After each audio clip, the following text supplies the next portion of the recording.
पर सुग्रीव जैसा बोल रहा था वैसा था बिल्कुल नहीं। जब सुग्रीव को भगवान ने राजा बना दिया बाली को मारकर, तो पावा राजकोष पुर नारी सुग्रीव ही सुधि मोरी बिसारी। राम स्वयं कह रहे हैं कि सुग्रीव पत्नी को पाया, राज्य पाया, तो 4 महीने तक राम जी खड़े रहे एक गुफा में।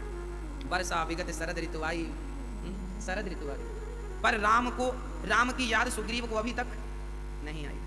तब राम को गुस्सा आ गया, ऐ सुग्रीव आज मैं तुझे छोड़ूंगा नहीं। लक्ष्मण जी को लगा चलो कम से कम गुस्सा तो आया। अब लक्ष्मण जी गए, सुग्रीव जिस बाण से राम ने बाली को मारा है वो बाण अभी भी तरकस में बाकी है, अगला बाण तुझे लगेगा, अब तू मरेगा, तेरी बारी है। क्यों? तू राम को भूल गया, राम को भूल गया। 4 महीने बैठने को, नाश्ता को, फल को, फूल को पूछा नहीं, पर अंत में जब राम की शरण में आया प्रणाम किया, भगवान मैं तो बंदर हूं, मैं आपकी किस भांति सेवा कर सकता हूं भगवान, मुझे माफ कर दीजिए। राम बोले कोई बात नहीं, यदि आप प्रार्थना कर रहे हैं तो हम माफ कर देते हैं। शरण में आया हुआ सुग्रीव जब राम की शरण में गया तो राम ने सुग्रीव जैसों को, अच्छा बाली और सुग्रीव में इतना अंतर नहीं था, जितना अपराधी बाली था उतना ही अपराधी सुग्रीव भी था। बाली ने सुग्रीव की पत्नी रखी, समझना, बाली ने सुग्रीव की पत्नी रखी, तो बाली मर गया तो सुग्रीव ने बाली की पत्नी रख ली, तो ये भी कोई कम नहीं था। पर राम ने इसके दोष नहीं देखे। क्यों नहीं देखे? क्योंकि ये शरण में आ चुका था। भगवान कहते हैं कि कोई मेरी शरण ग्रहण कर ले तो कितना भी बड़ा पतित हो, मैं उसके अपराधों की तरफ कभी नहीं देखता, मैं उसे स्वीकार करता हूं क्योंकि वो मेरी शरण में है। इसलिए ये बात मैं आखिरी दिन कहता हूं, आज फर्स्ट दिन कह देता हूं कि भगवान की सबसे बड़ी भक्ति यदि कोई है तो वो है समर्पण। यदि जीवात्मा का अर्थात हमारा, हम यदि भगवान के चरणों में समर्पण कर दें तो इससे बड़ी कोई भक्ति नहीं, समर्पण। भागवत एक विशाल ग्रंथ है, 18,000 श्लोक हैं, 335 अध्याय हैं। भागवत में कितने श्लोक हैं? 18,000। कितने अध्याय हैं? 335 अध्याय हैं। कितने स्कंध हैं? 12 स्कंध। बड़ा ग्रंथ है, परंतु बड़ा ग्रंथ तो है पर भगवान की कथा इसमें ऐसी समाई है, ऐसी समाई है जैसे जैसे जैसे मिश्री में मिठास समाई है। भागवत की शुरुआत हम कर रहे हैं पहले अध्याय के महात्म्य के पहले श्लोक से। सच्चिदानंद रूपाय। इस कथा में परीक्षित बन करके अयोध्या में हमारे भैया श्री सुधीर जिंदल जी कथा के परीक्षित बने हैं। एक बार सुंदर तालियां सुधीर जिंदल जी के लिए, और मैया पूजा जिंदल जी के लिए भी सुंदर तालियां। भैया श्री ललित गुप्ता जी के लिए, विजय कुमार जी अग्रवाल जी आप शिमला से हैं, और उर्मिला जिंदल जी, और हमारे सुधीर भैया जी पानीपत से हैं। पानीपत से केवल अयोध्या राम की कथा, कृष्ण की कथा सुनने आए। और यहाँ जितनी हमारी माताएं बहनें बैठी हैं ये सब दूर दूर से हैं। आप कोई गुजरात से हैं, कोई सूरत से हैं, कोई छत्तीसगढ़ से हैं, कोई पंजाब से हैं, कोई हरियाणा से हैं, कोई दिल्ली से हैं, हाँ कोई यूपी से ही है, कोई बिहार से हैं, मतलब भारत के कोई महाराष्ट्र से हैं, अर्थात भारत के कोने कोने से आप आए हैं। सबका स्वागत है। कहाँ से हैं आप? अच्छा आप राजस्थान से, ठीक है। राजस्थान के भक्तों को भी राधे राधे, सबको जय श्री कृष्णा, राधे राधे। भारत के कोने कोने से सारे लोग हैं केवल राम की शरण में, राम कृष्ण की कथा, राम की कथा श्रवण करने के लिए। भक्तों, भागवत का पहला श्लोक हमें क्या इशारा करता है जरा वो समझते हैं। सच्चिदानंद रूपाय विश्वोत्पत्त्यादि हेतवे तापत्रय विनाशाय श्री कृष्णाय वयं नमः। सच्चिदानंद रूपाय, भगवान कैसे हैं ये समझते हैं। सतघन चितघन आनंद घन, ईश्वर सच्चिदानंद है, उन्हें सच्चिदानंद कहते हैं। भगवान सत्य हैं, उमा कहा हूँ मैं अनुभव अपना, सत हरि भजन जगत सब सपना। राम जी सत्य हैं, कृष्ण सत्य हैं, जिनका कभी नाश ना हो, आप उसे सत्य जानिए। अच्छा हम जितने लोग हैं ना परिवर्तनशील लोग हैं, हमें क्या होता रहता है? परिवर्तन। पैदा हुए थे तो आप कितने बड़े थे? इतने से, फिर इतने हुए, फिर इतने, आज इतने बड़े हैं। आप और हम परिवर्तनशील हैं, इसलिए हम सत्य नहीं हैं, हम बदल रहे हैं। अच्छा बदल नहीं रहे हैं, सच्ची बात तो यह है कि हम रोज मर रहे हैं। अच्छा ये बताइए, आपके जन्म के साथ और किसने जन्म लिया था? आपके जन्म के साथ और किसने जन्म लिया था? हम सभी के जन्म के साथ हमारी मृत्यु ने भी जन्म लिया था। हम अकेले जन्म नहीं लिए थे, हमारे साथ और कौन था? हमारी मृत्यु। जब आपका जन्म हुआ था तब आप इतने से थे, आज इतने बड़े हैं, तो आपका इतना सा शरीर कहाँ चला गया? मर ही तो गया। वो मरा तो ये मिला, अर्थात मौत हमें रोज मारती है और हमें पता ही नहीं चलता, है ना? हम रोज मरते हैं, इसलिए हम सत्य नहीं हैं। जबकि राम तब भी थे आज भी हैं, आगे भी रहेंगे। कृष्ण तब भी थे, आज भी हैं, आगे भी रहेंगे। इसलिए ईश्वर ब्रह्म सत्यम जगन मिथ्या, ये संसार मिथ्या है, ईश्वर सत्य है। इसलिए मैं आपसे एक निवेदन करना चाहता हूँ कि आप हर हाल में परमात्मा का चिंतन करते रहें, उस सत्य को कभी ना भुलाएं, कभी ना भूलें उस गोविंद को। हर हाल में, हर पल, हर क्षण चिंतन करते रहें। सच्चिदानंद रूपाय, भगवान सिर्फ सत्य नहीं है, चित स्वरूप है। भगवान कहाँ रहते हैं? कहाँ रहते हैं? कहाँ रहते हैं बताओ? यहाँ यहाँ यहाँ यहाँ ना रटा करो, यहाँ सबके नहीं रहते। जिनके हृदय में विश्वास है उनके हृदय में ईश्वर है, विश्वास नहीं है तो ईश्वर। अयोध्या में राम उनके लिए हैं जिनको विश्वास है, जिनको विश्वास नहीं है तो ये अयोध्या में राम नहीं है। वृंदावन में कृष्ण उनके लिए हैं जिनको विश्वास है। राम जन्मभूमि में राम का जन्म हुआ है, उनके लिए हुआ है जिन्हें विश्वास है। जिन्हें विश्वास नहीं है तो नहीं हुआ उनके लिए। मानो तो मैं गंगा माँ हूं, ना मानो तो बहता पानी। मानो तो गंगा है, नहीं मानो तो कुछ नहीं है। तो ये ईश्वर आपके विश्वास पर निर्भर करता है। ईश्वर बाहर नहीं होता मेरी माँ, मैं आपको एक निवेदन करूं, ईश्वर बाहर नहीं होता, ईश्वर तो विश्वास में भीतर होता है, हम सबके भीतर। कस्तूरी मृग में बसत और मृग खोजत वन माही। कस्तूरी तो मृग के भीतर थी, जैसे गाय के भीतर गौलोचन होता है, ऐसे कस्तूरी किसके भीतर होती है? मृग के भीतर। एक मृग था, वो चारों तरफ खोज रहा था, खुशबू आ रही थी, चारों तरफ ढूंढे जा रहा है, ये खुशबू कहाँ से आ रही है, खुशबू कहाँ से आ रही है, खुशबू बहुत ढूंढा, उसे मिला नहीं। तब एक महात्मा जी बोले, भाई क्या हुआ, क्या ढूंढ रहा है? तो उसने कहा कि मैं खुशबू ढूंढ रहा हूँ, खुशबू कहाँ से आ रही है? संत जी ने कहा तू यहाँ बैठ। संत ने उसका मुंह उठाया और उसका मुंह ले जाकर उसके पेट में रख दिया, हृदय में रख दिया। कहा देख ये खुशबू तेरे भीतर से निकल रही है। अब वो मृग अभी तक जंगल में ढूंढ रहा था खुशबू, अब पता चला कि जंगल में नहीं है, उसके भीतर ही वो खुशबू है। अब उसकी भाग दौड़ मिट गई और वो खुशबू का आनंद अब भीतर से ही लेने लगा। जब आपको पता चल जाएगा कि परमात्मा आपके भीतर है तो आपकी भी भाग दौड़ मिट जाएगी और परमात्मा का अनुभव मन मंदिर में होने लग जाएगा। इसलिए कहते हैं हमें बहिर्मुखी नहीं होना चाहिए। भैया जी, हमें क्या होना चाहिए? बहिर्मुखी नहीं, अंतर्मुखी होना चाहिए। कैसे होना चाहिए हमें? बहिर्मुखी का अर्थ है बाहर की तरफ देखना, अंतर्मुखी का अर्थ है भीतर देखना, अंदर देखना। हम लोग दूसरों की आलोचनाएं करते हैं, दूसरों की बुराइयां देखते हैं, मतलब हम बहिर्मुखी हैं, हम दूसरों की अवगुण देखते हैं। अंतर्मुखी तब बन जाएंगे आप जब आप दूसरों की अवगुण नहीं, अपने अंतर्मुखी। कबीर जी कहते हैं ना, बुरा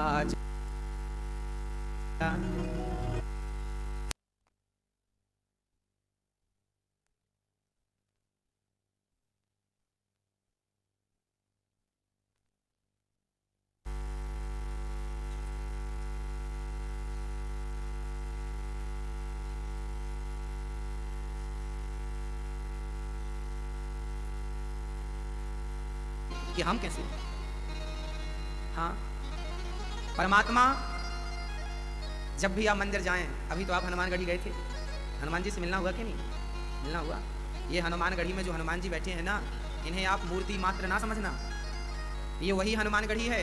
कुछ सालों पहले आतंकवादियों ने यहाँ बम लगाए थे, टाइम बम, असली वाला।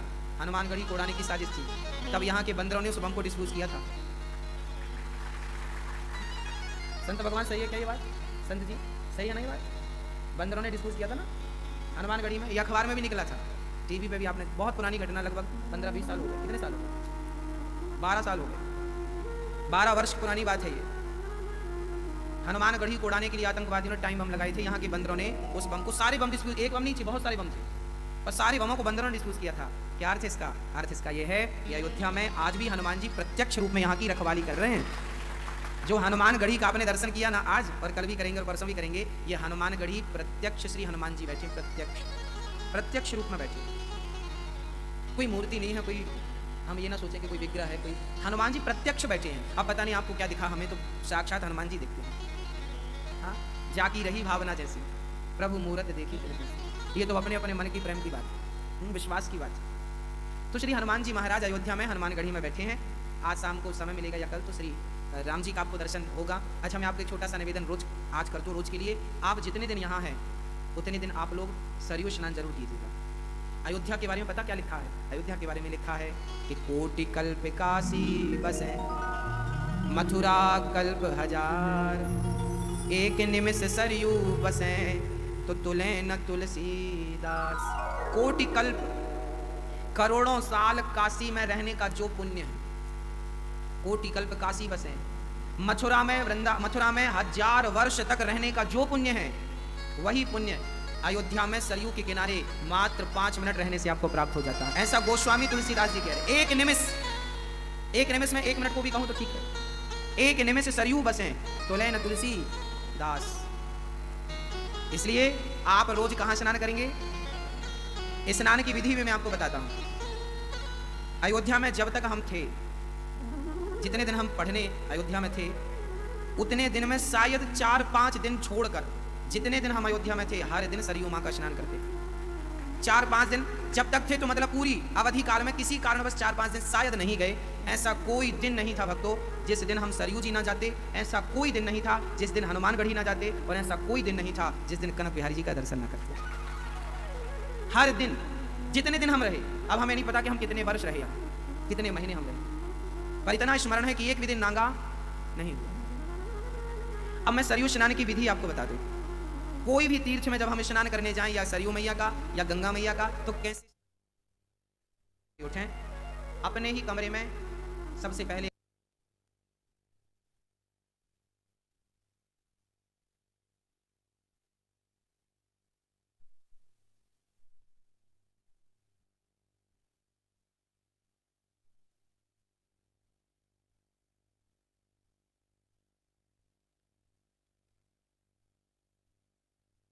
तो आपको नहाना पड़ेगा। आप पूरा स्नान ना करें तो कोई बात नहीं, अर्ध स्नान करें। अर्ध स्नान करने के बाद ही आप अपने वस्त्रों को लेकर सरयू जी जाएं, और फिर सरयू जी में पूर्ण स्नान करें।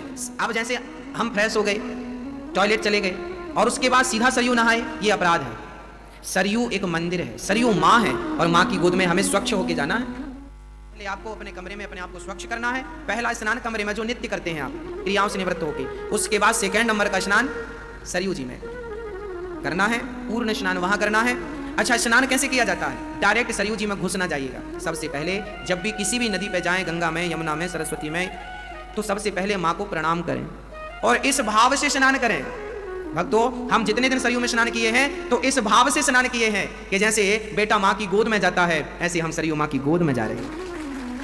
सबसे पहले माँ को, सरयू माँ को प्रणाम कीजिए। पहले अपना माथा टिकाइए, प्रणाम कीजिए, उनका जल अपने हाथ पे लेके आचमन कीजिए। उसके बाद प्रणाम करने के बाद जिस तरफ से धार बह रही हो, समझिएगा, स्नान करना बहुत सारे लोग जानते नहीं हैं। कोई भी नदी जिस तरफ से आ रही है, जैसे धार यहां से इस तरफ जा रही है, तो आपको धार के सामने मुंह करके स्नान करना है। कई लोग क्या करते हैं, धार की तरफ पीठ कर लेते हैं और फिर डुबकियां लगाते हैं, ये गलत है। जहां से धार, जिस दिशा से धार आ रही है, उस दिशा की तरफ, क्योंकि वो माँ उसी तरफ से आ रही है, तो आती हुई माँ को सामने से प्रणाम करें। अब मम्मी पीछे खड़ी हो, तुम पीठ दिखा के खड़े हो जाओ तो भी तो अच्छा नहीं ना। ये तो सामने माँ ये खड़ी है, तो हम भी सामने, फिर ये दर्शन होगा। हम माँ का दर्शन करेंगे और माँ हमें देख लेगी कि मेरा बेटा कैसा है। इसलिए गंगा स्नान, सरयू स्नान, यमुना स्नान, और स्नान करने के बाद फिर देखो कि पूर्व दिशा कहाँ है, सूर्य भगवान कहाँ से निकल रहे हैं। तो उसके बाद हमें अर्घ देना है, सूर्य अर्घ। सूर्याय नमः, सूर्याय नमः। और हम तो कहते हैं कि स्नान करने के बाद कम से कम सरयू में 1 मिनट खड़े होके 100 बार राम राम बोल लीजिएगा। क्या होगा? कहते हैं सरयू में स्नान करने के बाद सरयू में खड़े होके जितने भी राम बोलेंगे, एक नाम का करोड़ों बार जपने का फल मिलेगा। ये सरयू स्नान की महिमा है ना। तो सरयू जी का बड़े आदर से कल से स्नान कहाँ करेंगे आप लोग? घर, कमरे में भी। और सरयू का स्नान जितने दिन है, एक भी दिन ना छूटे, मेरी ये प्रार्थना। जिनका शरीर बूढ़ा है, आप रिक्शे से जाएं, स्नान नहीं कर पा रहे हैं तो कोई बात नहीं, केवल प्रणाम कर लें, दरस परस कर लें। बोलिए सरयू मैया के। साबुन इत्यादि लगाना है तो कमरे में साबुन आबुन लगाएं, वहां ना लगाएं, वहां केवल स्नान करें मन लगा के, स्वच्छ मन से, पवित्र मन से। वहां बैठ के जाप भी करें, सरयू के किनारे आसन बिछाएं, एक आसन ले जाएं, बैठें और खूब जाप करें। बोलिए बोलिए भक्त वत्सल भगवान की। तो सच्चिदानंद रूप ईश्वर कैसे हैं? चित स्वरूप है। चित मीन्स प्रकाश, चित मीन्स प्रकाश। ईश्वर हम सब के भीतर आत्मा के रूप में विद्यमान है, सच्चित आनंद। भगवान का तीसरा रूप है आनंद। भगवान क्या देते हैं? क्या देते हैं? अच्छा, संसार के कोई भी विषय को आप लीजिए, आप रसगुल्ले खाइए तो पहले रसगुल्ले में स्वाद मिलेगा, दूसरे में कम, तीसरे में कम, चौथे में कम, पांचवें में बिल्कुल नहीं मिलेगा, छठवें में आप कहेंगे अब मत खिलाना, नहीं सारे बाहर आ जाएंगे। संसार का कोई भी सुख है वो घटते क्रम में होता है, हाँ या ना? होता। आप भोजन करेंगे, भूख लगी है, जैसे जैसे पेट भरता जाएगा वैसे वैसे भोजन का स्वाद कम होता जाएगा। संसार का कोई भी सुख लीजिए वो घटते क्रम में होता है। परंतु कथा जितना आनंद आज आपको आया, इससे बढ़ते क्रम में कल आएगा, फिर बढ़ते क्रम में फिर आएगा, और 7 दिन बाद जब कथा पूरी हो जाएगी तो आनंद मिटेगा नहीं, डबल तिबल इच्छा हो जाएगी कथा फिर सुनने की, फिर इच्छा होगी मिलने की। ये आनंद घटता कभी नहीं, ये तो दिनों दिन, इसलिए इसका नाम आनंद है। राम का नाम भी आनंद है। जो आनंद सिंधु सुख राशि, सी करते त्रैलोक्य सुपासी। राम का नाम आनंद है, इसलिए तो हम लोग गाते हैं कि नंद के आनंद भयो जय कन्हैया। नंद के क्या हुआ? कृष्ण नहीं हुआ। हम कृष्ण नहीं कहते, हम तो नंद के, क्योंकि कृष्ण का नाम ही पर्यायवाची होता है ना। कृष्ण का पर्यायवाची है आनंद, राम का पर्यायवाची है आनंद। ये पर्यायवाची पर्याय है, चाहे राम का हो, चाहे आनंद कह लो, चाहे कृष्ण का हो, चाहे आनंद कह लो, वही बातें हैं। तो आनंद भगवान ही दे सकते हैं, भक्ति में आनंद है। हाँ, अब देखो 7 दिन आप घर परिवार छोड़ के राम की शरण में बैठे हैं, इतना आनंद आपको मिलेगा, इतना आनंद कि ये आनंद आप कभी भूल नहीं पाएंगे। ये आनंद है। अच्छा, संसार में सुख मिलता, और सुख मिलता है तो फिर दुख भी मिलता है, क्योंकि सुख का उल्टा दुख है, हानि का उल्टा लाभ, लाभ का उल्टा हानि, दिन का उल्टा रात, रात का उल्टा दिन। परंतु आनंद का कोई उल्टा नहीं है। आनंद का कोई उल्टा है? संसार में सुख मिलेगा तो उल्टा भी होगा, दुख भी मिलेगा, दुख मिला तो उल्टा भी होगा, सुख मिलेगा। पर आनंद का उल्टा क्या है ये बताइए? है कोई आनंद का उल्टा? क्यों? क्योंकि वहां यहाँ उल्टा नहीं है साहब, यहाँ तो सब सीधा सीधा है। राम जी सीधे हैं ना, मर्यादा पुरुषोत्तम सीधे, तो यहाँ उल्टा कुछ नहीं, सब सीधा सीधा। तो सच्चिदानंद रूपाय विश्वोत्पत्त्यादि हेतवे। भगवान करते क्या है? भगवान क्या करते हैं? ये दुनिया को बनाना, ये संसार को क्या करते हैं भगवान? ये दुनिया को बनाना, बना के फिर चलाना, बस इसी का काम है, बड़ा जबरदस्त इसका इंतजाम है। दुनिया को बनाना, ये दुनिया को बनाना, बना के फिर चलाना, बना के फिर चलाना, बस इसी का काम है, बड़ा जबरदस्त इसका इंतजाम है। वो बड़ा जबरदस्त उसका इंतजाम है। ये दुनिया बनाना, बढ़िया ढंग से चलाना, सब उसी का काम है। क्या बढ़िया सृष्टि बनाई। अच्छा मैया बताइए, भगवान का हेड ऑफिस कहाँ कहाँ रहते हैं भगवान? बोलो मैया जी, ओ मैया, शुरू हो गई पंचायत? बोलो, बताओ भगवान कहाँ रहते हैं? अरे हम क्या पूछ रहे थे आपसे? हम पूछ रहे थे भगवान का हेड ऑफिस कहाँ कहाँ? गोकुल धाम। मैया को पता नहीं है कहाँ भगवान का हेड ऑफिस, कहाँ? विश्वास कहाँ? चलिए हम बता रहे हैं। कई बार हमने टीवी पे आप कथाएं ठीक ठीक सुनती नहीं हो, पंचायत करोगी तो कैसे सुनोगी? सुनो, भगवान गोकुल में, वृंदावन में, अयोध्या में उनका हेड ऑफिस नहीं है। भगवान का हेड ऑफिस कहाँ है? बोले मम्मी का पेट, उधर गर्भ, भगवान यहाँ रहते हैं। क्योंकि ये पूरी दुनिया भगवान ने अयोध्या में बैठ के नहीं बनाई, ये पूरी दुनिया भगवान ने माँ के गर्भ में बैठ करके बनाई है। वहीं पर हाथ, वहीं पे पांव, वहीं आंख, वहीं नाक, वहीं कान। आपके आंख कान कहाँ लगाई गई थी? बोलो, माँ के पेट में लगाई गई थी। बढ़िया पूरी डिजाइन आपकी कहाँ हुई? आंख सही जगह पे, कान सही जगह पे, मुंह सही जगह पे, रीढ़ की हड्डी, क्या क्या नहीं दिया साहब? बढ़िया दिया परमात्मा ने, पूरा बिल्कुल यहाँ तैयारी। चींटी, जो चींटी की मादा माँ होती है, चींटी मादा, उसके गर्भ में भी भगवान बैठते हैं। चींटी के गर्भ में भी अंडा, हथनी के गर्भ में भी भगवान, शेरनी के गर्भ। क्योंकि सृष्टि जब बनेगी तो पेट में ही बनेगी, हाँ या ना? बोलो, ये चींटी, हाथी, दुनिया कहाँ बनी? माँ के पेट में। अर्थात परमात्मा का हेड ऑफिस यहाँ है। वो पूरी दुनिया परमात्मा ने यहाँ बैठकर बनाई है। इसलिए परमात्मा बाहर का सब्जेक्ट नहीं, वो तो भीतर का सब्जेक्ट है। मैं वही बार बार दोहरा रहा हूँ। बाहर ना देखा जाए, माँ के भीतर ईश्वर ही है। और जब हम माँ के, ये कपिल भगवान माँ देवहूति से सांख्य योग में ये बात कहते भी हैं। हम उल्टा लटके रहते हैं।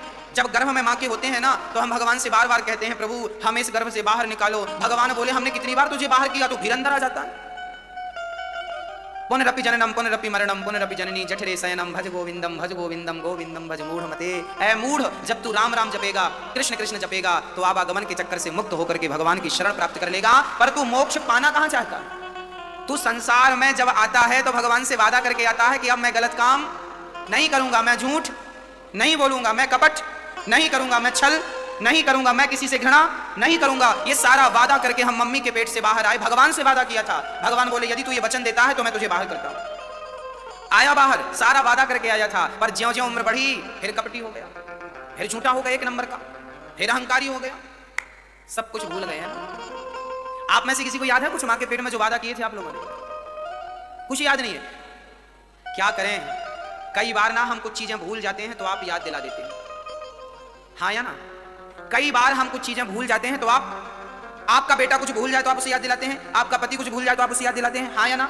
हाँ, जैसे हम दुनिया वालों को याद दिलाते हैं, ऐसे ही एक गुरु अपने शिष्यों को याद दिलाता है कि तुमने क्या वादा किया था। हम याद तो दिला रहे हैं, अब तो ठीक हो जाओ, अब तो याद दिला रहे हैं, अब तो याद आ गया आपको। ये बात हम नहीं बोल रहे हैं, भागवत के 4 स्कंध में लिखी है ये बात। कपिल भगवान देवहूति से कह रहे हैं कि आपने भगवान से क्या क्या वादा किया था। ये नहीं करेंगे, गलत काम कुछ नहीं करेंगे, सीधा सीधा राम राम जपेंगे, कृष्ण कृष्ण, परिवार की जिम्मेदारियां निभाएंगे और भगवान की भक्ति करते रहेंगे। पर आए तो फिर अकड़ू हो गए, क्या क्या नहीं हुए सब तो पता है। वैसे आप लोग तो सब अच्छे लोग हैं, आप तो झूठ भी नहीं बोलते होंगे, हैं? बोलते हैं? मैं आप तो नहीं बोलती होगी, आपके तो बाल भी पक गए, अब तो बाल भी पक पक के कह रहे हैं अब तो मैं भी रंग बदल चुका हूं, तुम भी अपना रंग बदल दो। बाल भी कह रहे हैं कि मैंने अपना रंग, पैदा हुए थे तो ब्लैक थे और आजकल व्हाइट हो गए हैं। भगवान भी, अब बाल भी कह रहे हैं कि काले कारनामे बंद करो, अब सफेदी की तरफ बढ़ो, व्हाइट, स्वच्छता, गलत काम छोड़ दो, सफेद हो जाओ, मन को स्वच्छ कर लो। तो भगवान विश्व की उत्पत्ति, पालन और संहार, ये दुनिया बनाना, चलाना और संहार करना, ब्रह्मा रूप में सृष्टि उत्पन्न करना, विष्णु रूप में पालन करना, शिव रूप में संहार करना, ये ईश्वर का रोजमर्रा का काम है, रोज का काम। अच्छा, भगवान विश्व की उत्पत्ति, पालन, संहार करते हैं। अच्छा, किसी ने कहा गुरुजी भगवान अपना काम कर रहे हैं, हमारे को क्या जरूरत है भगवान की भक्ति करने की? अच्छा, यहाँ एक बात बहुत बढ़िया मुझे स्मरण आ गई। कई बार मैं सोचा कि आपको बताऊं पर बहुत सारी बातें याद आ जाती हैं, तो ये बात रह जाती। आज याद आई, आज छोड़ूंगा नहीं, बताऊंगा। आज ये बात बहुत पहले हमने कथा में बोली थी, कुछ को याद कुछ को भूल गई। एक बात, कई बार ना आपने देखा होगा, लोग कहते हैं कर्म ही पूजा है। क्या है? कर्म ही। गीता में यह बात लिखी है, कर्मण्येवाधिकारस्ते मा फलेषु कदाचन, तू कर्म कर परंतु फल की इच्छा ना कर, ऐसा गीता में भी लिखा है। अब यहां मेरे एक सवाल खड़ा होगा, फिर मैं वो उत्तर भी आपको दूं। कई बार ना डाउट हो जाता है आपके भीतर।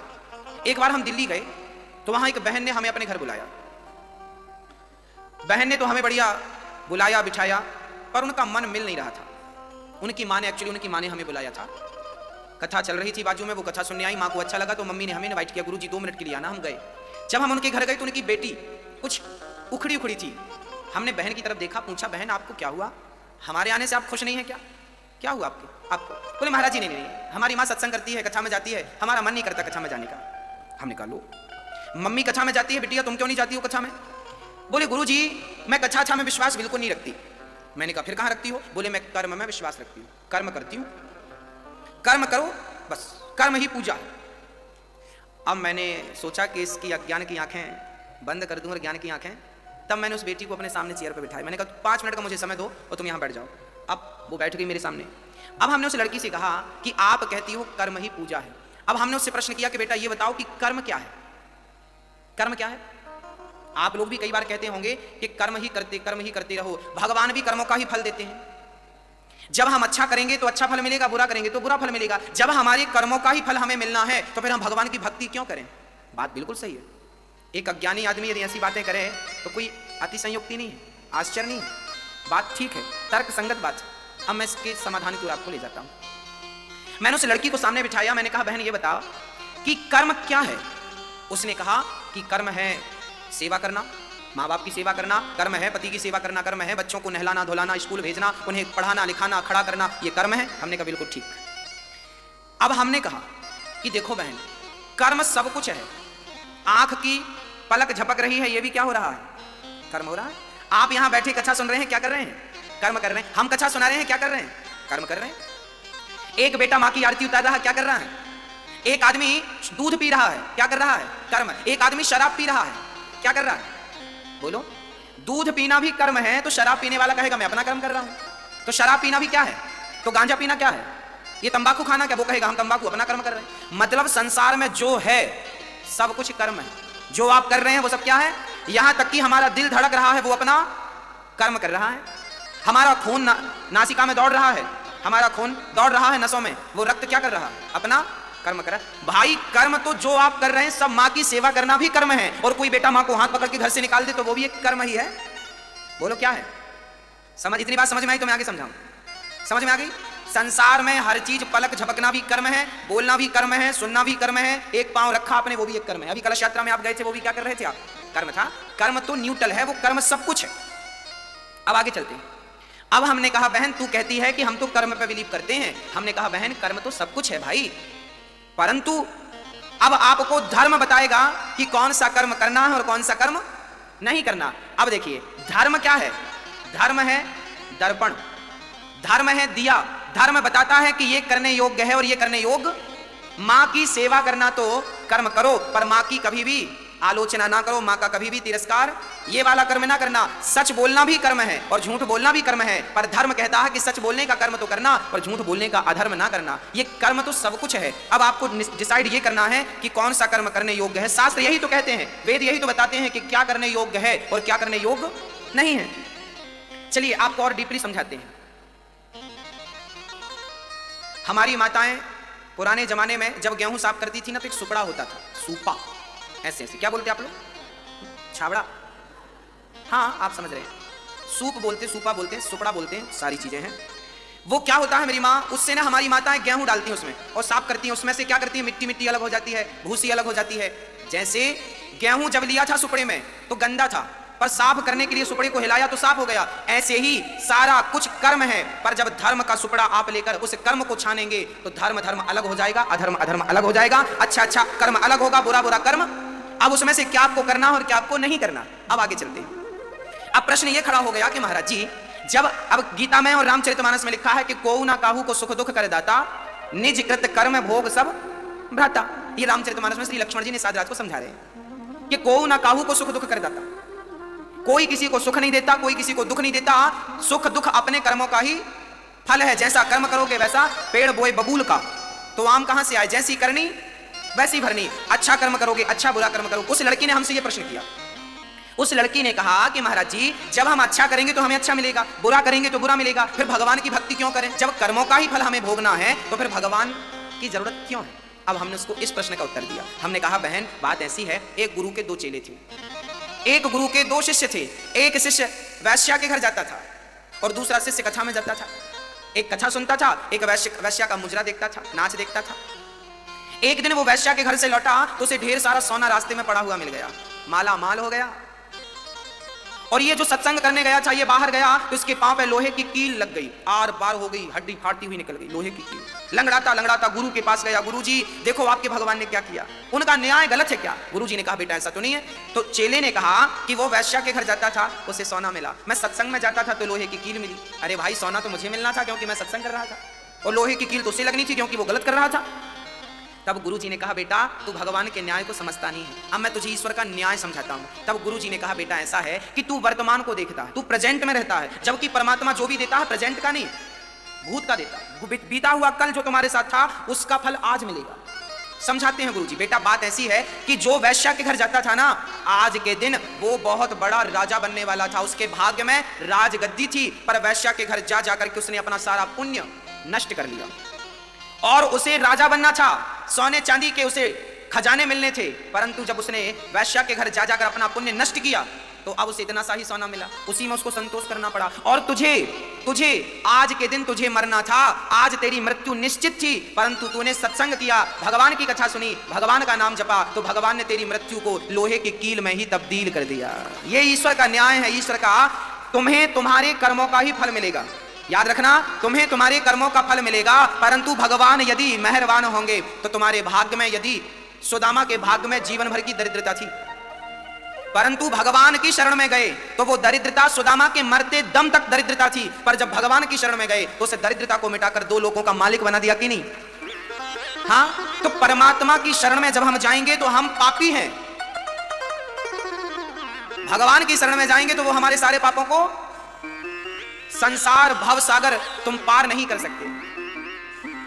क्या होता है मेरी माँ, छोटे छोटे बच्चों को जब आप उंगली पकड़ के चलाते हैं ना, तो रास्ते में छोटे छोटे गड्ढे मिलते हैं। जब छोटे छोटे गड्ढे मिलते हैं तो मम्मी छोटे से बच्चे को क्या करती है?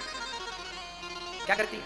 गोद में लेती है और पार करा देती। गड्ढा पार हुआ तो फिर उतार देती है। जैसे माँ बच्चे को गड्ढा गोद में लेकर पार कराया, ऐसे भगवान की शरण में रहोगे तो भव सागर गोद में लेके पार करा देंगे, पता नहीं लगेगा कि कब पार हो गए। ये उनकी शरणागति में ही संभव है, हमारी और आपकी भक्ति में ताकत नहीं है कि हम उन्हें पा सकें। उनकी कृपा होगी तो उन्हें पाया जा सकता है, अन्यथा हम में ऐसी कोई खास बात, हम में कोई योग्यता नहीं है। ईश्वर को अकारण करुणा वरुणालय कहते हैं, जो अकारण करें। बिंदु जी महाराज लिखते हैं, न जाने कौन से गुण पर दयानिधि रीझ जाते हैं, यही सदग्रंथ कहते हैं और यही हरिभक्त गाते हैं। न जाने कौन से गुण पर दयानिधि रीझ जाते हैं। इसलिए आप भी कर्म तो करिए, पर कर्म के साथ भगवान से जुड़े रहने में कोई नुकसान नहीं। कर्मों का फल तो मिलेगा, पर भगवान साथ में है तो तुम्हारे पक्ष में ही निर्णय होगा, बस ये मान लो। अर्जुन ने महाभारत लड़ा, क्या कृष्ण ने अर्जुन का गांडीव पकड़ के एक भी बाण चलाए? पूरे महाभारत में एक भी बाण चलाए क्या? पितामह भीष्म के सामने रथ का पहिया लेके दौड़े थे केवल एक बार बस। बाकी पूरे महाभारत में कृष्ण ने एक भी बाण किसी पर चलाए हो तो बताओ? नहीं चलाए ना। बिना बाण चलाए अर्जुन को क्या करते रहे? केवल मार्ग बताते रहे। कर्म तुझे ही करना पड़ेगा, पर तेरे कर्म के साथ जब गोविंद की कृपा जुड़ती है ना, तो कहते हैं ना, चलना तो एक पांव से भी होता है, पर दोनों पांव हो तो बात ही कुछ और है भक्तों। ऐसे पहला पांव है कर्म और दूसरा पांव है धर्म, तो कर्म भी ना छूटे और धर्म भी। दोनों, पक्षी को उड़ने के लिए एक पंख नहीं, दो पंख चाहिए। हमारी भी जिंदगी में ये दो पंख हैं, एक पंख है कर्म, दूसरा पंख है धर्म। इस और आपके आसपास जो बुजुर्ग लोग हैं, बूढ़ी माँ हैं, बूढ़े पिता हैं, सबसे पहले उन्हें प्राथमिकता आप दें, पहले आप ले लीजिए। हम खुद आगे ना जाएं, नहीं तो बूढ़ों को तकलीफ ना हो। बुजुर्गों का बहुत आदर करें और उनको पहले नाश्ता खुद आपकी जिम्मेदारी है कराएं। नाश्ता चाहे 8 से 9। कल से कथा का समय है प्रातः काल 9 बजे से 12 बजे तक। टीवी पर तो 3 से 6 ही आएगी। आप सबको बोलना कि कल से कथा देखें टीवी पर। आज की कथा कल आएगी 3 से 6 साधना चैनल पर। दोपहर का भोजन कल से होगा 1 बजे से। 1 बजे से कल का दोपहर का भोजन होगा, 1 बजे से 3 बजे तक। शाम को चाय मिलेगी 5 बजे। और फिर आप लोग जहां दर्शन करें, मैं आपको जो खास जगह है मैं स्वयं अपने साथ आपको ले जाऊंगा दर्शन कराने। और रात्रि का भोजन 7 बजे से 9 बजे के बीच में होगा, ठीक है। भोजन में कोई भी शिकायत आपको हो तुरंत आप हमसे कहिएगा। आपको अच्छे से अच्छा भोजन देने का ठाकुर जी से निवेदन हमने किया है कि प्रभु सबको अच्छा भोजन मिले, किसी को कोई तकलीफ ना हो। यदि आपको भोजन में कोई भी दिक्कत लगती है तुरंत बताएंगे। जब आप बताएंगे तो हम बोलेंगे कि ये कमी है, ये सुधार करो। आप नहीं बोलेंगे तो हमें पता नहीं चलेगा। यदि भोजन में आपको कोई भी दिक्कत है तो आप तुरंत हमें खबर कीजिएगा, सूचना दीजिएगा। आपके रहने में सारी व्यवस्थाएं होगी, सबको कमरा मिल गया? मेरी माँ, भैया जी, कोई दिक्कत तो नहीं? किसी को कमरे में कोई तकलीफ तो नहीं? चलिए, कोई तकलीफ हो तो कहिएगा, तुरंत कहिएगा। अब चलते हैं आगे की चर्चा की ओर। यम प्रव्रजन्तमनुपेतमपेत कृत्यं द्वैपायनो विरह कातरया जुहाव पुत्रेति तन्मयतया तर्वोभिनेदुस् तं सर्वभूत हृदयं मुनिमानतोऽस्मि। हाँ जी, श्री सुखदेव भगवान का जन्म हुआ और जन्म लेते ही सुखदेव जी चल पड़े। सुखदेव जी जन्म लेते ही चल पड़े। कहाँ से? अच्छा ठीक है, नाम लिखा दीजिए, बैठ जाइए। जा रहे हैं क्या? अच्छा ठीक है, बैठिए, वहाँ बैठिए, वो कर लीजिए। श्री सुखदेव भगवान को हम नमस्कार करते हैं। सुखदेव जी जन्म लेते ही संन्यास लेने चल पड़े। जन्म लेते ही ये हमारी बहन बड़ी दूर से आई हैं, कह रही हैं कि हमारे पतिदेव जा रहे हैं, जाने के पहले एक माँ को गोद लेने का संकल्प ले रहे हैं। सुंदर तालियां बहन के लिए बजाएं।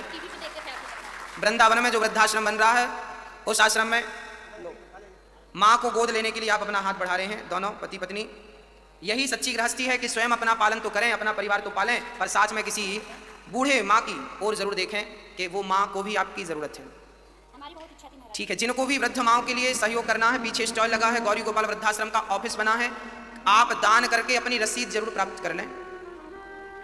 पीछे स्टॉल लगा है, आप नाम लिखा के रसीद जरूर प्राप्त करें। बिना रसीद लिए आप दान ना करें, ठीक है। जो भी आप सहयोग करें उसकी रसीद जरूर प्राप्त करें। पीछे स्टॉल लगा है, वृद्ध माओं के लिए जिनको योगदान देना है, पीछे स्टॉल पर ही अपना नाम लिखाएं। प्रिय भक्तों, सुखदेव जी महाराज का जन्म हुआ और जन्म लेते ही सुखदेव जी चल पड़े घर से। पिता ने रोका, बेटा रुको रुको रुको, यहाँ कहाँ जा रहे हो? सुखदेव जी ने कहा, पिताजी जा रहा हूँ भजन करने। अच्छा, सुखदेव जी भजन करने लड़कपन में निकल पड़े, पैदा होते ही चल पड़े। जवानी और बुढ़ापे का उन्होंने इंतजार नहीं किया। इसलिए हमें भी बुढ़ापे का इंतजार नहीं करना चाहिए। जवानी और लड़कपन में ही भगवान के चरणों में अपना मन लगा लेना चाहिए। हाँ, सुखदेव भगवान जन्म लेते ही चल पड़ते हैं। ऐसे सुखदेव जी को हम नमस्कार करते हैं। प्रिय भक्तों, अब चलते हैं आगे। 88,000 संत बैठे हैं। वहां सूत जी का आगमन हुआ। सूत जी महाराज को देखकर सारे संत खड़े हो गए नैमिषारण्य में और सारे संतों ने प्रणाम किया। सूत जी से प्रश्न किया कि हे गुरुदेव, भक्ति ज्ञान विरागाप्तो विवेको वर्धते महान माया मोह निरासश्च वैष्णवे क्रियते कथम। सुखदेव भगवान सूत जी महाराज से प्रश्न करते हैं सौनक आदि ऋषि कि हे प्रभु, हमें ऐसी कथा सुनाओ कि भक्ति ज्ञान विराग, आपको भक्ति बढ़े, ज्ञान बढ़े, वैराग्य बढ़े। याद रखना, कभी भी संतों का क्षण बर्बाद ना करना और अन्न का कण भी बर्बाद ना करना। हर पल जब भी कोई संत मिले तो चरण पकड़ के आत्म कल्याण का ही प्रश्न कीजिएगा। यही प्रश्न किया गया कि हमारी भक्ति कैसे बढ़े, ज्ञान कैसे बढ़े, वैराग्य कैसे बढ़े। सूत जी ने कहा आपने बड़ा उत्तम प्रश्न किया है, अब हम आपको उत्तर देते हैं। ये जो आप प्रश्न कर रहे हैं, आज मैं आपको कथा सुनाता हूं, सर्व वेदेतिहासा नाम सारम सारम समुद्रतम। ये जो कथा मैं आपको सुनाऊंगा ये देवताओं को भी दुर्लभ है। एक बार सुखदेव जी ने राजा परीक्षित को कथा सुनाई भागवत की, तो 7 दिन में परीक्षित का उद्धार हो गया था। उस कथा में अमृत लेकर के इंद्र आए थे और कहा था कि इंद्र ने कहा कि ये स्वर्ग का अमृत राजा परीक्षित को पिला दो और ये कथा अमृत आप हमें पिला दो, अदला बदली कर लो। तब कहा सुखदेव जी ने ना, अदला बदली नहीं हो सकती। कहां कांच का टुकड़ा और कहां मणि, आपके स्वर्ग का अमृत तो कांच का टुकड़ा है। अच्छा, सुखदेव जी स्वर्ग के सुख को कांच का टुकड़ा कह रहे हैं और कथा को वो मणि कह रहे हैं, अमृत कह रहे हैं। मणि क्यों? क्वा स्वधा क्वा कथा लोके क्वा काचा क्वा मणि महान। कहां कांच का टुकड़ा और कहां मणि। सुखदेव जी कहते हैं इंद्र आप प्रेमी बनकर आते तो हम आपको सुना भी देते, पर आप तो सौदागर बन के आए हैं। ये कथा प्रेमियों की है, सौदागरों की नहीं है। इंद्र को अधिकारी ना मानकर उन्हें कथा नहीं सुनाई गई, उन्हें कथा नहीं सुनाई गई। अच्छा, कथा सुनने के भी सारे अधिकारी थोड़ी हैं, आप तो जितने हैं सब अधिकारी हैं, परंतु सारे लोग अधिकारी। अच्छा, कथा सुनने के लिए क्या होना चाहिए, कौन सी डिग्री होनी चाहिए? बोले ज्यादा डिग्री की जरूरत नहीं है, केवल श्रद्धा होनी चाहिए, केवल प्रेम होना चाहिए। राम ही केवल प्रेम प्यारा। यदि श्रोता के हृदय में, भक्तों के हृदय में प्रेम है और प्रेम हृदय में रखकर कथा सुना जाए तो उस कथा का लाभ कई गुना मिलता है, आनंद कई गुना मिलता है। अच्छा, शराब आपको अच्छी लगती है क्या? नहीं लगती। हमें कोई पिलाए तो अच्छी नहीं लगेगी, पीना कोई जबरदस्ती पिलाए तो भी अच्छी नहीं लगेगी, क्योंकि हम शराब नहीं पीते। परंतु जो पीते हैं ना उन्हें अच्छी लगती है। हमें बीड़ी अच्छी नहीं लगती, उसका धुआं ही अच्छा नहीं लगता, पर जो पीते हैं अच्छा लगता। हमें गुटखे की बदबू ही अच्छी नहीं लगती, दुर्गंध। लोग खाते हैं क्योंकि उन्हें अच्छा लगता। बस भक्तों, गुटखा अच्छा तब लगता है जब खाने की आदत हो। हाँ, हमारे शनि महाराज खाते हैं गुटखा, ढोलक वादक हैं हमारे। इनसे 50 बार हमने कहा ये शनि भाई ढोलक बजाता है, लड़का बढ़िया है। 50 बार हमने कहा बेटा गुटखा छोड़ दे छोड़ दे, नहीं छोड़ता, चुपके से खा के आ जाता। अब क्या कर सकते हैं? मन लगा गधी से तो परी किस काम की।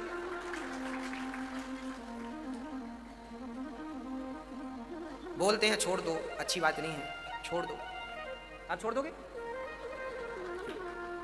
ठीक है, छोड़ देगा। जिसको जिसकी लत लग जाती है वो उसका आदी हो जाता है, उससे उसमें स्वाद मिलता है। ऐसे ही यदि भगवान की लत आपको लग गई तो फिर कथा का स्वाद ज्यादा मिलेगा। ये तो लत की चीज है, आदत होनी चाहिए।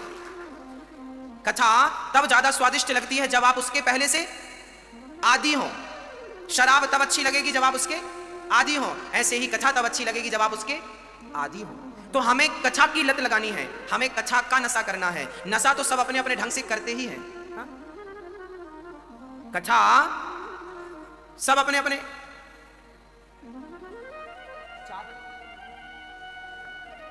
हाँ, कथा अपने अपने ढंग से होती है। प्यार भगवान से हो, प्रेम भगवान से हो तो फिर आनंद की कोई कमी नहीं होती। इसलिए हमें क्या करना है? हमें करना है कि हम पहले प्रेमी बने। जैसे गोपियां कृष्ण से प्रेम करती थी, वह प्रेम जब हमारे भीतर होगा तो हमें कथा का स्वाद ज्यादा। गोपियां कृष्ण की याद में रोती थी, उद्धव आए तब गोपियों ने कहा ऐ उद्धव हमें ज्ञान की पोथी न सुनाना,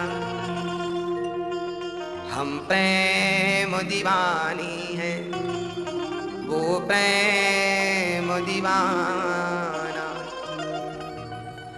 उद्धव जी आए गोपियों को उपदेश करने, पर गोपियों को उपदेश अच्छा नहीं लगा, क्योंकि गोपियां ऑलरेडी प्रेमी थी। अरे प्रेमी को प्रेम की बातें करोगे तो अच्छा लगेगा, तुम उपदेश करने लगे। प्रेमियों को प्रेम की बातें अच्छी लगेंगी। कृष्ण भक्त है उसे कृष्ण की बातें अच्छी लगेंगी, राम का भगत है वो राम की बातें ज्यादा अच्छी लगेंगी, शिव का भगत है तो शिव की बातें अच्छी लगेंगी। हाँ, ये तो अपने अपने प्रेम की बात है। आपके बेटे की कोई तारीफ करे तो आपको अच्छा लगेगा, है ना? बस क्योंकि आप प्रेम करती हैं। श्री सूत जी महाराज कहते हैं कि एक इंद्र का अपमान करके सुखदेव ने कहा तुम अधिकारी नहीं हो, स्वर्ग में तराजू बांधा, एक पलड़े पे भागवत को, दूसरी पलड़े पे स्वर्ग के सुख को रखकर तौला तो भागवत का पलड़ा भारी था। अर्थात भागवत का पार स्वर्ग के सुख भी नहीं पा सकते, स्वर्ग के सुख भी भागवत के सामने फीके हैं, कोई अस्तित्व नहीं है स्वर्ग के सुखों का। इंद्र चरणों में गिर पड़े, तब भागवत से भगवान प्रकट हो गए, चरणों में गिर पड़े, भगवान ने कहा ठीक है। इंद्र का अहंकार समाप्त हुआ। एक बार यही भागवत देवर्षि नारद जी ने भी सुनी थी। एक बार नारद जी समस्त तीर्थों का भ्रमण करते करते पहुंच गए। कहां कहां गए? पुष्करम चा प्रयागम चा काशीम गोदावरीम तथा हरिक्षेत्रम कुरुक्षेत्रम श्रीरंगम सेतुबंधनम एवमादिषु तीर्थेषु भ्रममाणस्ततः। पुष्कर, प्रयाग, काशी, गोदावरी, हरिक्षेत्र, कुरुक्षेत्र सारे तीर्थों में नारद जी गए पर शांति नहीं मिली। तब नारद जी संतों के आश्रमों में गए, वहां भी खींचातानी चल रही थी मठ मंदिर को लेकर, वहां भी शांति नहीं। तब नारद जी गृहस्थों के घर, आपके घर गए, वहां भी शांति नहीं। अच्छा, आप लोगों के घर शांति है कि नहीं मैया जी? मैया जी, ओ मैया, शांति है नहीं है? जिनके घर शांति है बढ़िया है, मैं तो चाहता हूं पूरे भारत में शांति हो। हम तो चाहते हैं कि सबके घर शांति हो, परंतु शांति नहीं है आज। सास में शांति नहीं, बहू में शांति नहीं, पति में शांति नहीं, पत्नी में शांति नहीं। तरुणी प्रभुता गे है, श्याल को बुद्धिदायक। घर घर में झगड़ा चल रहा, भाई भाई में झगड़ा, पिता पुत्र में झगड़ा, पति पत्नी में झगड़ा, देवरानी जेठानी में झगड़ा, सास बहू में झगड़ा, सारा घर झगड़े से भरा।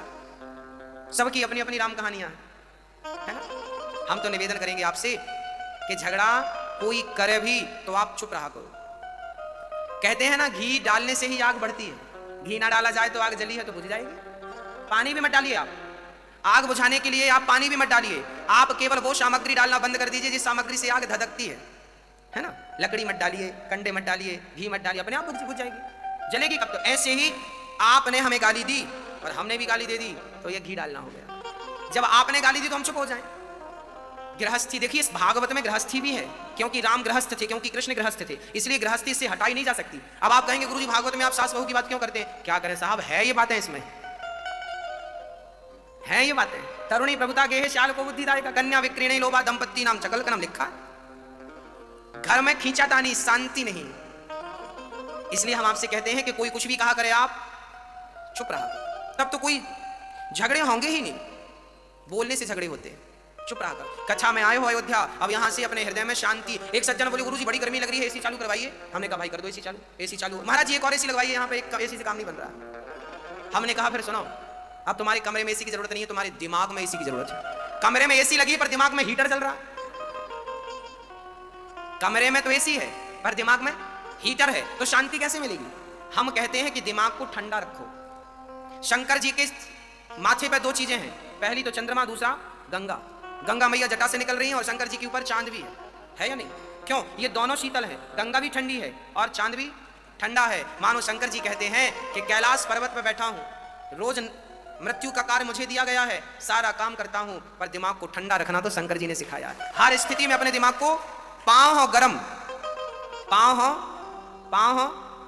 हो गरम, वाणी हो नरम और दिमाग में हो, दिमाग हो ठंडा, फिर आप दुनिया को जीत सकते हैं। यदि ये तीन फॉर्मूला आपने धारण कर लिए। पांव गर्म होना चाहिए, अर्थात पांव में मतलब चलते रहो, काम करते रहो। यदि काम धाम करना बंद कर दोगे तो रोगी बन जाओगे।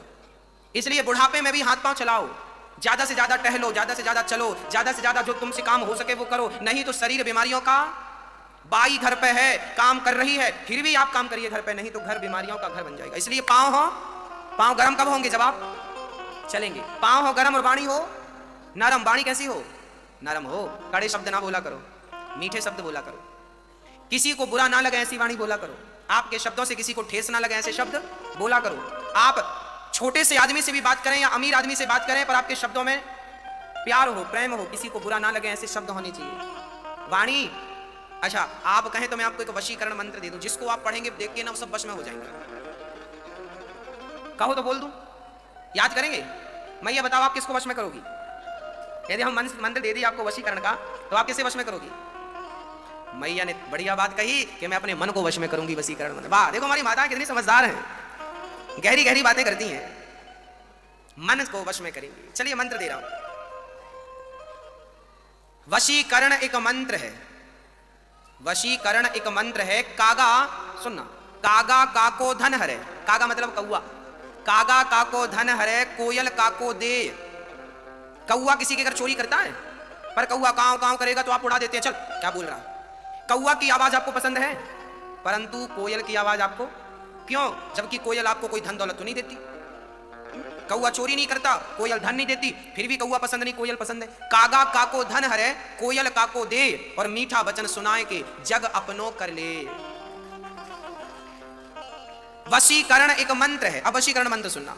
वशीकरण एक मंत्र है, तज दे वचन कठोर। वशीकरण मंत्र क्या है? बोले कठोर वाणी त्याग दो सदा के लिए और मधुर वाणी बोलना शुरू कर दो, सारी दुनिया आपके वश में हो जाएगी यदि मधुर बोलना सीख जाओगे तो। कैसा बोलोगे मेरी माँ? मीठा मीठा, थोड़ा मीठा बोला करो, अच्छे से बोला करो। सम्मान देना सीखिए। याद रखना, सम्मान वही पाता है दुनिया में जो सम्मान देता। इसलिए हम कहते हैं कि गरीब से गरीब आदमी को भी सम्मान दिया करो, छोटे से आदमी को भी आप उसे सम्मान देंगे तो वो भी आपको सम्मान देगा, आप उसका आदर करेंगे तो वो भी आपका आदर करेगा, आप उसकी रिस्पेक्ट करेंगे तो वो भी आपकी करेगा, आप उसके साथ मधुर बोलेंगे तो वो भी आपके साथ। इसलिए सामने वाले के साथ वही व्यवहार करना चाहिए जो व्यवहार आपको पसंद हो। मुझे गालियां बिल्कुल पसंद नहीं है। जब मुझे गालियां सुननी पसंद नहीं है तो क्या मुझे गालियां बोलना चाहिए? बोलो। यदि गाली सुनना अच्छा नहीं लगता तो हमें गाली बोलना भी नहीं चाहिए। व्यवहार वही करो दूसरों के प्रति जो आपको स्वयं को अच्छा लगे। आपको गालियां अच्छी नहीं लगती तो आपको भी गाली नहीं देनी चाहिए किसी को। आपको कोई डांट दे अच्छा लगता है? नहीं, तो फिर आपको भी किसी को डांटना नहीं चाहिए। प्यार, सारी दुनिया प्रेम के अधीन है भक्तों। कहते हैं लोहे की बेड़ियों में कोई आपको बांध दे तो आप तोड़ सकते हैं, भाग सकते हैं, पर प्रेम की जंजीर में कोई बांध दे तो आप भाग नहीं सकते। प्रेम की बेड़ियां लोहे की बेड़ियों से ज्यादा ताकतवर होती हैं। इसलिए कठोर वाणी त्याग दो तो दुनिया आपके वश में हो जाएगी। श्री सुखदेव भगवान, जब नारद जी ने कहा मुझे शांति नहीं मिली गृहस्थों के घर भी, तब नारद जी वृंदावन गए। वहां एक 16 साल की कन्या, एक बुढ़ा इस तरफ एक बुढ़ा इस तरफ सो रहा था। नारद जी वहां देखी स्त्रियों का मेला है, वापस जाने लगे। वो 16 साल की कन्या दौड़कर चरणों में गिर पड़ी और वो कन्या कहने लगी कि भो भो साधु क्षणम तिष्ठ मच्चिंतामपि नाशय दर्शनम तव लोकस्य सर्वथा घेहरम परम। वो कन्या दौड़ी दौड़ी चरणों में गिर पड़ी, कहने लगी महाराज मेरा दुख दूर कर दो। कौन सा दुख? भक्ति महारानी, महाराज मेरा नाम भक्ति है। उत्पन्ना द्रवणेशाह मध्यम कर्णाटके गता क्वचित क्वचिन महाराष्ट्रे गुर्जरे जीर्णताम गता। मेरा नाम भक्ति है, ये मेरा बेटा ज्ञान, ये मेरा बेटा वैराग्य। नारद जी बोले राम राम, तो भक्ति महारानी हो, ये ज्ञान वैराग्य, इनकी ये दुर्दशा कैसे हो गई? बोले जब से कलयुग आया तब से ये दुर्दशा। कलयुग में भक्ति तो फिर भी ठीक ठाक है, पर कलयुग में ज्ञान वैराग्य की स्थिति ठीक नहीं है। ज्ञान कोई ज्ञान धारण नहीं करना चाहता और वैराग्य किसी के भीतर है नहीं। आजकल आप लोगों के अंदर वैराग आता है ना, तो थोड़ा सा वैराग आता है, पत्नी ने डांट दिया तो पति को वैराग हो जाता है, पत्नी ठीक नहीं है साहब अब सब छोड़ देंगे। स्टेशन तक जाता है, पप्पू की याद आती फिर लौट के जाता है। मरकट वैराग्य है आजकल, बंदर की तरह। वैराग्य प्रबल नहीं है, छोड़ा नहीं जाता कुछ भी। नारद जी बोले ये स्थिति कैसे होगी? बोले कलयुग में हो गई। भक्ति चरणों को प्रणाम करके बोली भगवान आप तो ज्ञानी हैं, आपने ध्रुव का कल्याण किया, प्रहलाद का कल्याण किया, मेरा भी उद्धार कर दीजिए। जयति जगति मायाम, आपकी जय हो, आपकी जय हो। आपने जगत में जय जयकार की है अपने भक्तों की, मेरा भी उद्धार कर दीजिए। तब नारद जी ने वेद वेदांत घोषश्चा गीता पाठिर मुहुर्मुहु, बार बार गीता पाठ वेद वेदांत नारद जी ने सुनाया, पर भक्ति का दुख दूर नहीं हुआ। तब आकाशवाणी हुई सत्कर्म सूचको नूनम, आप सत्कर्म करिए। नारद जी सत्कर्म की खोज में बद्रीनाथ गए। 4 संत वहां मिलते हैं, सनक सनंदन सनातन और सनत कुमार। इन चारों संतों ने कहा कि भागवत की कथा ही मोक्ष दिला सकती है, दुख दूर कर सकती है भक्ति का। नारद जी ने कहा मैंने गीता पढ़ी, वेद पुराण पढ़ दिए, सारे दुख दूर नहीं हुआ, भागवत से क्या होगा? बोले जो काम दूध से ही घी निकलता है, जो काम घी कर सकता है वो काम दूध नहीं कर सकता। उसी तरह वेद पुराणों से ही भागवत का जन्म हुआ है। जो शक्ति भागवत में है मोक्ष देने की, वो शक्ति किसी के भीतर नहीं है। इसलिए समय लगाए रखिए। हे नाथ मैं आपको कभी भूलूं नहीं, बस प्रार्थना केवल इतनी है कि नाथ भगवान मैं आपको कभी भूलूं नहीं। सेवा करते रहिएगा। और सेवा क्या है, कैसी सेवा करनी है, किसकी सेवा करनी है? बोले भगवान की सेवा कैसे कर सकते हैं आप? अच्छा बताइए भगवान की सेवा कैसे होती है? बताओ कैसे होती है? जब हम आपके पांव दबाएंगे ना, जब हम आपके चरण दबाएंगे और आपके चरण दबाने से जब आपको सुकून मिलेगा, किसी बूढ़ी माँ की जब हम पांव दबाएंगे और उसे सुकून मिलेगा, तो सच कहता हूं उस सुकून से वो बूढ़ी माँ जितनी प्रसन्न होगी उससे कई गुना भगवान नारायण प्रसन्न हो जाएंगे। कई गुना ज्यादा प्रसन्नता उन्हें मिलेगी। कहते हैं तेरे दिल की चुभन जरूर कम होगी, तेरे दिल की चुभन जरूर कम होगी, किसी के पांव का कांटा निकाल कर तो देखो। जब आप किसी के पांव का कांटा निकालते हैं, जब आप किसी का दर्द दूर करते हैं, तो भगवान आपका दर्द दूर कर देता है। जब आप किसी के बारे में सोचते हैं तो विधाता भी आपके बारे में सोचना शुरू कर देता। श्रीधाम वृंदावन, जहां वृद्धाश्रम बनने जा रहा है, अभी होली में हम वृंदावन ही रहेंगे आश्रम में, यहां के बाद सीधे वृंदावन जाएंगे। 8 और 9 तारीख 2 दिन वृंदावन में रहेंगे। उन 2 दिनों में होली बिहारी जी के चरणों में खेलेंगे। आप में से जिनको वृंदावन आश्रम में आना है, गौरी गोपाल वृद्धाश्रम में आ सकते हैं मिलने के लिए। वहां बूढ़ी माओं की सेवा केवल आपके सहयोग से, किसी एक मां को गोद यदि आप लेने की सामर्थ्यता रखते हैं तो आप ले सकते हैं। बहुत सताई ठुकराई माएँ हैं। कहते हैं ना कि जब माँ खाती है ना तो पेट के बच्चे को, गर्भ के बच्चे को अपने आप प्राप्त हो जाता है रस। माँ खाती है तो पेट बच्चे का भर जाता है। माँ के खाने से यदि बच्चे का पेट भरता है तो बूढ़ी माएँ खाएंगी, भक्त खाएंगे तो भगवान का पेट नहीं भर जाएगा। इसलिए कहते हैं भगवान की सेवा करनी हो तो भगवान को लड्डू चढ़ाने की जरूरत नहीं, किसी भूखे को खिला दीजिए, वो भगवान खा लिया, वो खाया। ईश्वर डायरेक्ट कभी नहीं खाता, ईश्वर इनडायरेक्ट खाता। जैसे गर्भ का बच्चा डायरेक्ट नहीं खाता, वो माँ के मुंह से खाता है। नरा जुड़ा रहता है, माँ खाती है, बच्चे के पेट में रस रस चला जाता है, जो जरूरत है चला जाता है, जितनी जरूरत उतना चला जाता है। बस पेड़ की जड़ में पानी डालते हैं हम लोग तो ऊपर डाली तक, फल तक, फूल तक अपने आप पानी पहुंच जाता है। ऐसे जब नीचे वालों की सेवा करोगे ऊपर वाले तक अपने आप पहुंच जाएगा, अलग से कुछ नहीं करना आपको। उन माओं की सेवा करना है जिन माओं के अपने बच्चों ने। आज मैं आपसे एक संकल्प दिलाना चाहूंगा। फर्स्ट दिन अयोध्या की धरती पर आपसे हाथ जोड़कर मेरी यहाँ हर बहन से प्रार्थना है, हर माँ से और हर बुजुर्ग से, हर बच्चे से, हर बेटे से प्रार्थना है कि आप अपने जीते जी अपने माँ बाप को और अपने सास ससुर को कभी वृद्धाश्रम मत जाने दीजिएगा। अपने जीते जी आप खुद अपने माँ बाप की, अपने बुजुर्गों की सेवा करेंगे, ये संकल्प लीजिए। और ये वृद्धाश्रम आज के भारत में वृद्धाश्रम नहीं होने चाहिए, नहीं होने चाहिए, बिल्कुल सही है। आज 21वीं सदी है, सब पढ़े लिखे लोग हैं, आज वृद्धाश्रम नहीं होने चाहिए। परंतु क्यों है वृद्धाश्रम? क्योंकि बच्चों ने माँ बाप को घर से निकाल दिया है, तो किसी को तो कदम बढ़ाने पड़ेंगे। नहीं होना चाहिए, ये तो मैं भी मानता हूं, मैं भी चाहता हूं कि वृद्धाश्रम नहीं होने चाहिए। परंतु अभी मैंने पिछली इंदौर की कथा में एक बात सुनाई थी, आपने सुनी कि नहीं, फिर दोहरा देता हूं। अभी इंदौर में कथा थी, 24 को पूरी हुई। उस कथा में हमारे पास एक बुजुर्ग आए थे, पति पत्नी, पिताजी अंधे थे, माताजी घर घर भोजन बनाती थी, एक ही बेटा था। अभी 7 दिन भी नहीं हुए इस बात को, 6 दिन पुरानी बात बोल रहा हूं मैं। एक बूढ़े माता पिता ने मुझे एक लेटर लिखा, पत्र लिखा, और पत्र पे जो लिखा था वो मैं आपको पढ़ के सुनाऊं। मैंने तो याद कर लिया उस पत्र में क्या लिखा था। उस बुजुर्ग ने लिखा कि गुरुजी मैं अंधा हूं, पिताजी अंधे थे। पिता ने कहा कि मेरी पत्नी घर घर भोजन बनाती है, जब तक हाथ पांव चलते हैं तब तक तो बनाती है, मुझे खिलाती है। इसके बाद जब उसके हाथ पांव नहीं चलेंगे तो हमारे पास तो 1 रुपए की भी इनकम नहीं है, हम दोनों बुढ़ा बुढ़ी कैसे खाएंगे।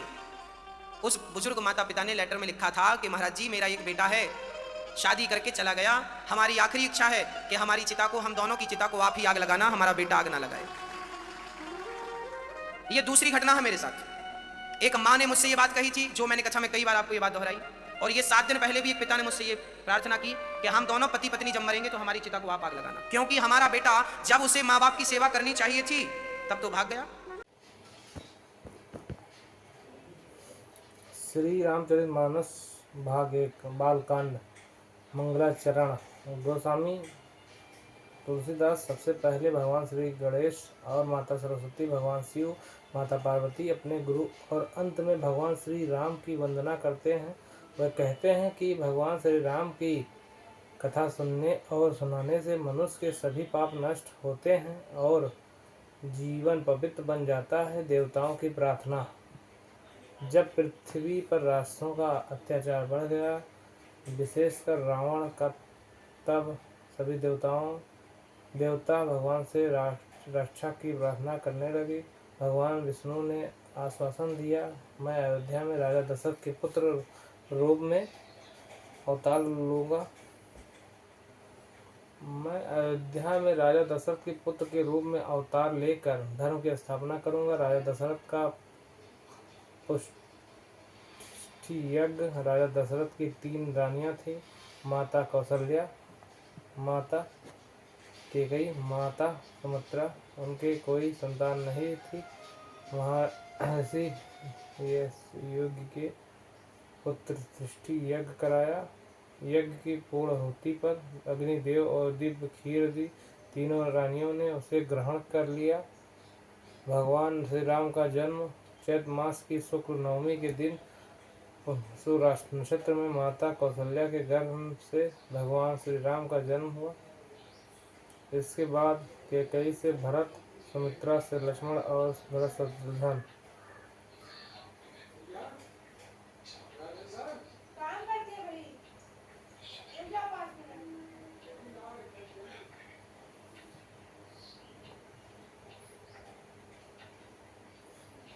पूरी अयोध्या में उत्सव मनाया गया। देवताओं में पुष्प वर्षा की गई। बाल लीलाएं। चारों राजकुमार बड़े प्रेम से खेलने लगे। लक्ष्मण सदा श्री राम के साथ रहते थे और शत्रुघ्न भरत के साथ।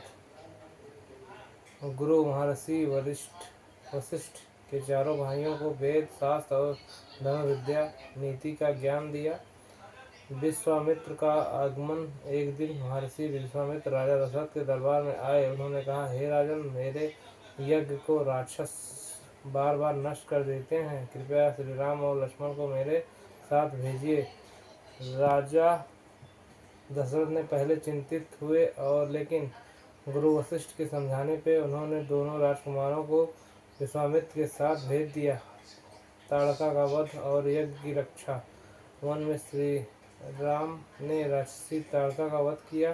फिर उन्होंने मारीच और सुबाहु को परास्त करके महर्षि विश्वामित्र का यज्ञ सफलतापूर्वक संपन्न कराया। ऋषियों ने श्री राम की महिमा का गुणगान किया।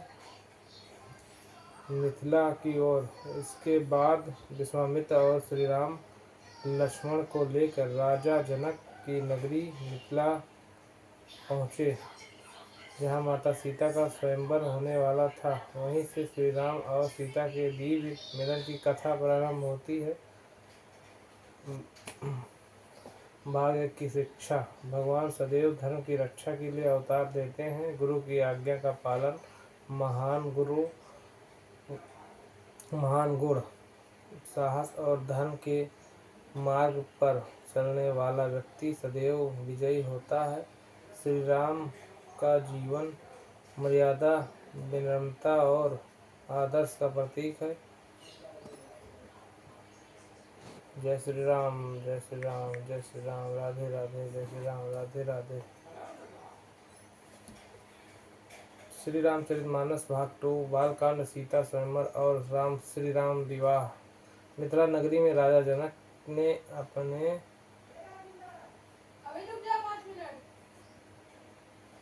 अपनी पुत्री सीता के स्वयंवर की घोषणा की। शर्त थी, जो वीर भगवान शिव के दिव्य धनुष पिनाक को उठाकर उस पर पाषाण चढ़ाएगा, उसी से सीता का विवाह होगा। श्री राम और सीता का प्रथम मिलन। एक दिन माता सीता अपनी सखियों के साथ माँ गौरी की पूजा करने पुष्प वाटिका गई थी। उसी समय महर्षि विश्वामित्र के साथ श्री राम और लक्ष्मण श्री वहाँ पुष्प लेने गए थे। जैसे ही श्री राम और सीता की दृष्टि एक दूसरे पर पड़ी, दोनों के हृदय में दिव्य प्रेम जाग उठा। यह प्रेम सांसारिक नहीं बल्कि धर्म और मर्यादा, दिव्यता का प्रतीक था। माता सीता ने माँ गौरी से प्रार्थना की, हे माँ, यदि भक्ति सच्ची है तो मुझे श्री राम जैसे पति प्राप्त हो। कहा जाता है कि माँ गौरी ने मुस्कुराकर उन्हें आशीर्वाद दिया। शिव धनुष भंग। स्वयंवर में सभा में अनेक बलशाली राजा आए, लेकिन कोई भी शिव धनुष को हिला तक न सका। तब महर्षि विश्वामित्र ने श्री राम से कहा, वत्स राम, तुम जाकर धनुष उठाओ। श्री राम ने गुरु की आज्ञा मानकर सहज भाव से धनुष उठाया। जैसे उन्होंने उस पर प्रचंड चढ़ानी चाहिए, धनुष भयंकर गर्जना के साथ बीच से टूट गया। पूरा संभार सभागार उस दिव्य ध्वनि से गूंज उठा। देवताओं ने पुष्प वर्षा की और सभी ऋषि मुनि श्री राम का जय घोष करने लगे। माता सीता ने प्रसन्न होकर श्री राम के गले में वरमाला डाल दी। परशुराम का आगमन। धनुष टूटने का समाचार सुनकर भगवान परशुराम वहां से क्रोधित होकर बोले, मेरे आराध्य भगवान शिव का धनुष किसने तोड़ा? लक्ष्मण ने हंसते हुए उत्तर दिया, जिसने धनुष। परशुराम और क्रोधित हो गए। तब श्री राम ने अत्यंत विनम्रता से उसे संवाद किया। जब परशुराम ने श्री राम का दिव्य स्वरूप पहचाना तो उनका क्रोध शांत हो गया। उन्होंने श्री राम की स्तुति की और आशीर्वाद दिया और तपस्या के लिए चले गए। चारों भाइयों का विवाह। राजा जनक ने अपनी पुत्री और सीता का विवाह श्री राम से कराया। भरत का विवाह मांडवी से, लक्ष्मण का विवाह उर्मिला से और शत्रुघ्न का विवाह सुकृति से हुआ। मिथिला और अयोध्या में हर्ष और उत्साह छा गया। देवताओं ने पुष्प वर्षा की और मंगल गीता गाए। भगवान की शिक्षा। सच्चा प्रेम धर्म और सम्मान मर्यादा पर आधारित होता है। विनम्रता सबसे बड़ी भक्ति है। गुरु की आज्ञा का पालन सफलता का मार्ग है। अहंकार का अंत और विनम्रता की विजय निश्चित है। रघुकुल की रीत सदा चिड़ियाई प्राण जाए पर वचन न जाए। यह चौपाई श्री राम के जीवन की मर्यादा और सत्यनिष्ठा का प्रतीक है।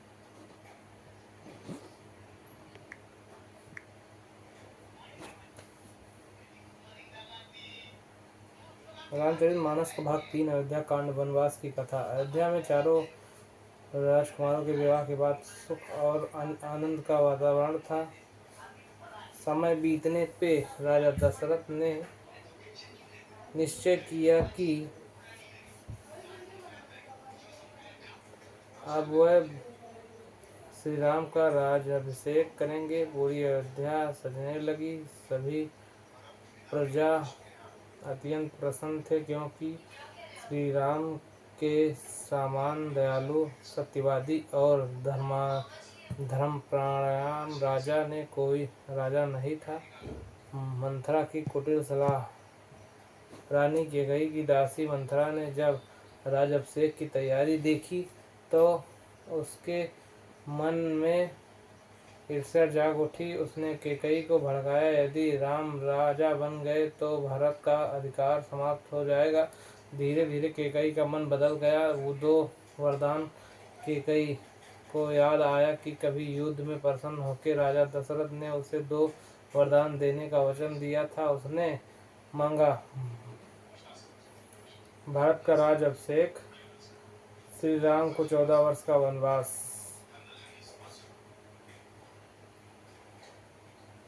राजा दशरथ यह सुनकर दुख से व्याकुल हो गए। वे वचन से बंधे थे, इसलिए कुछ कह नहीं सके। श्री राम का त्याग। जब श्री राम को यह समाचार मिला तो उन्होंने बिना किसी क्रोध या दुख के कहा, पिताजी का वचन ही मेरा धर्म है, मैं प्रसन्नता पूर्वक बन जाऊंगा। उन्होंने राज्य, सिंहासन और वैभव का त्याग कर दिया। सीता और लक्ष्मण का साथ। जहाँ आप हैं वहीं मेरा घर है, मैं भी आपके साथ बन जाऊंगी। लक्ष्मण ने भी कहा, भैया मैं आपकी सेवा के बिना नहीं रह सकता, मैं भी आपके साथ चलूँगा। इसी प्रकार तीनों वन के लिए प्रस्थान कर गए। अयोध्या का विलाप। जब अयोध्यावासियों को पता चला तो वे रोते हुए श्री राम के रथ के पीछे पीछे चल पड़े, लेकिन श्री राम ने सभी को प्रेम पूर्वक समझाया और वापस लौटने के लिए कहा।